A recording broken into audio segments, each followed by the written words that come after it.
Donc moi, je vais vous parler de travaux de cartographie qu'on a réalisés sur les intercultures. Tous ces travaux ont été menés au CESBio. Ici, vous avez la liste des personnes qui ont participé. Je vais commencer donc par vous présenter.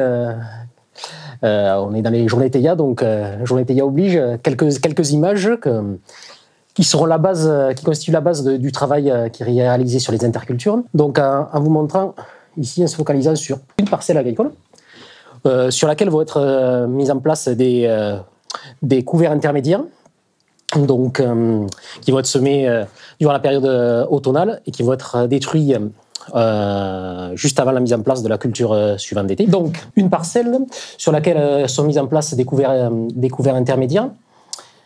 Et à la différence des cultures de rente qui vont montrer une grande homogénéité, ces couverts intermédiaires vont être caractérisés par une grande hétérogénéité de développement. C'est une des caractéristiques qui va revenir dans la présentation. Je vais vous présenter donc différents travaux, en commençant par des travaux de classification des conditions de surface.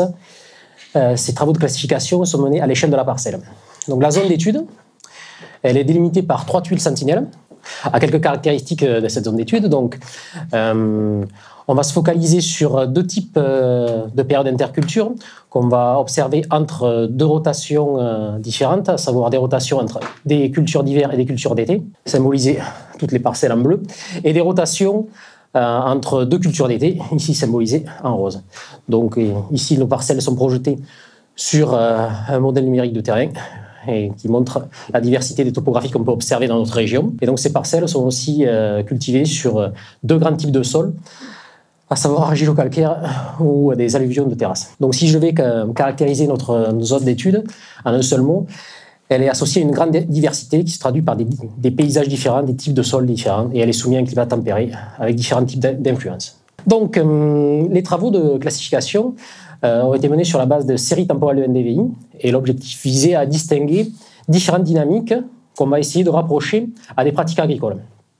Donc, et ceci en utilisant une approche non supervisée. Donc voici le type de résultat que l'on obtient, à savoir des comportements moyens observés lors d'une période d'interculture entre une culture d'hiver, donc une culture d'hiver comme le blé ou le colza sur notre zone, et une culture d'été, à savoir le maïs ou le tournesol. Ici, on voit juste la culture d'été. Et ici, donc c'est cette période-là qui va nous intéresser, en premier titre. Et on va essayer de distinguer donc, différents comportements sur la base des séries temporelles de NDVI. Avec, ici, on a retenu donc 4 classes. Une classe majoritaire, dans 68% des cas. Et cette classe majoritaire, on peut l'interpréter comme des parcelles où il ne va pas y avoir de développement de végétation, des parcelles en sol nu. Et après, on va avoir 3 types de comportements qu'on va observer sur les autres parcelles, où il va y avoir mise en place de végétation, potentiellement des couverts courts qui vont être détruits très précocement au mois de décembre, et 2 types de modalités de couverts avec des développements plus ou moins intenses de la végétation. Donc, on a réalisé les mêmes choses sur les autres types de rotations, donc ça, à savoir les rotations entre cultures d'été. Et là aussi, on a donc de la même manière cette période d'interculture. Et là aussi, on distingue 4 types de comportements, toujours pareil, un comportement que l'on peut interpréter comme relatif à des parcelles où il n'y a pas de végétation, donc des parcelles en sol nu, et 3 autres modalités où il va y avoir développement de la végétation avec des intensités plus ou moins importantes. Ici, par exemple, une zone autour de Gimont, on va noter majoritairement, et durant cette période d'interculture, des parcelles en sol nu. À l'inverse, sur une zone située autour d'Aire-sur-Adour, on va noter une plus grande disparité avec des parcelles en sol nu, bien entendu, qu'on retrouve, mais aussi différents types de végétation qui vont se développer durant cette période d'interculture. À ce stade-là, donc, les bases de données dont nous disposons ne nous ont pas permis d'aller plus loin dans la validation et dans l'interprétation plus poussée des comportements qu'on observait. C'est une des tâches qu'on effectue encore actuellement, et on essaie de récupérer d'autres types de données pour aller plus loin dans les approches de classification qu'on réalise. D'autres travaux ont été menés en collaboration avec la société Karma, qui a conduit à la réalisation d'une première carte France entière des types d'interculture. Donc cette fois-ci, la base de données dont on disposait ici, sur notre région, a été combinée à d'autres bases de données afin de réaliser des classifications en tirant parti de l'imagerie optique, mais également de l'imagerie micro-ondes, afin de réaliser donc une cartographie sur l'ensemble du territoire. Je vous présente ici un exemple de cartographie des couverts intermédiaires, réalisée celle-ci uniquement avec Sentinel-2, et dans l'étude, d'autres cartographies sont réalisées à la fois avec Sentinel-2 et Sentinel-1, afin de couvrir les zones qui ne sont pas visibles du fait de la couverture nuageuse. D'autres études ont mené à la caractérisation de l'hétérogénéité à l'échelle intraparcellaire, toujours à partir de l'imagerie satellite et du NDVI. On a cherché à déterminer le nombre de jours où la végétation était active durant cette période d'interculture, juste en fixant un seuil sur les séries de NDVI interpolées journalièrement. Donc si je reprends le premier exemple de tout à l'heure, on avait l'identification de 4 classes, et maintenant on va s'intéresser au nombre de jours pour chacune de ces classes-là. Cette première classe-là, qu'on a interprétée comme étant des parcelles en sol nu, on regarde si on s'intéresse au nombre du jour de vert en considérant tous les pixels, on pourrait s'attendre que tous les pixels soient sans végétation. Or, on a le développement d'une faible végétation, mais qui se développe quand même en période de sol nu. Les deux autres classes montrent un pic du nombre de jours aux alentours de 120 et des queues de distribution inversées en fonction des classes considérées. Et enfin, comme vous pouvez s'y attendre, la classe 4 montre un nombre de jours de végétation qui dépasse en grande majorité la borne des 120 jours. Donc là, je vais rapidement, mais on pourra en reparler.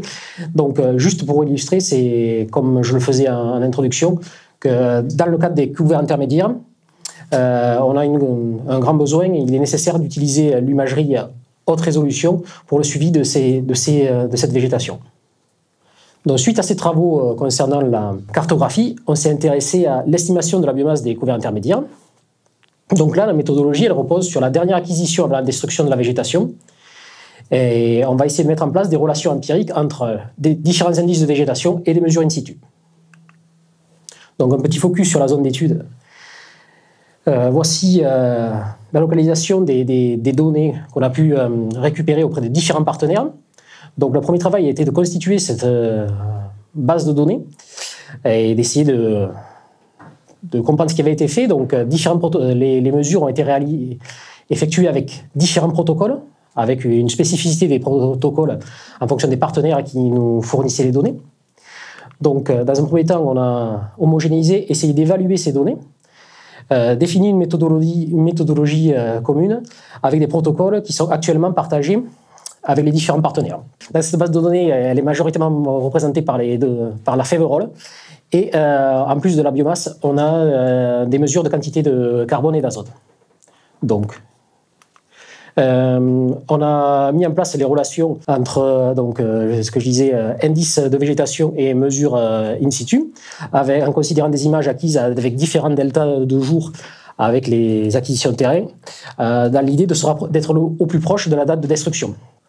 On note que si on considère toutes les images, on va avoir une forte dispersion dans nos résultats, et plus on va se rapprocher vers la date de destruction, plus les résultats vont être de bonne qualité. On peut utiliser ces relations pour donc cartographier la biomasse de couvert. Ici, ce qu'on note, c'est qu'on va avoir, lorsqu'on réalise ça, on va être capable d'estimer une variabilité entre les parcelles, mais aussi au sein des parcelles. Donc, et ces cartes, à quoi elles vont servir? Elles peuvent servir à l'estimation de biomasse donc, de la culture intermédiaire, qui constitue un élément de base du calcul des bilans de carbone, comme en parlera Eric dans les prochaines présentations. Ça peut servir aussi de base pour le paiement des agriculteurs en fonction du carbone stocké, via la mise en place d'une culture intermédiaire. Cette procédure est actuellement effective dans le cas des producteurs de maïs popcorn via Nataïs. Et enfin, ces estimations de biomasse de couvert peuvent servir à moduler les pratiques agricoles, notamment les apports d'intrants azotés. Et ce service est développé par l'entreprise Terranis. Concernant l'azote, nos travaux nous ont montré aussi qu'on pouvait directement avoir une estimation et un bon rendu de l'estimation de l'azote directement via l'utilisation de certains indices satellites. Donc, ce que je vous ai montré, que les séries chronologiques d'images satellites acquises pendant les périodes d'interculture permettent d'identifier différentes conditions de surface et qu'on peut relier ces conditions de surface aux pratiques culturales, voilà, ou aux différents niveaux de développement de la végétation.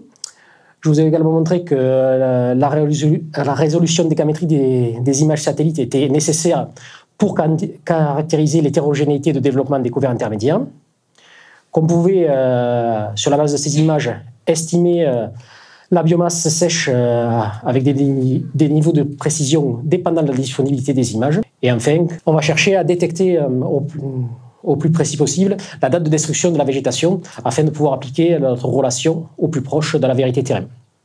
Voilà. Et bien entendu, essayer d'appliquer ces méthodes-là avec d'autres bases de données afin de n'être pas limité à notre seul territoire. Merci.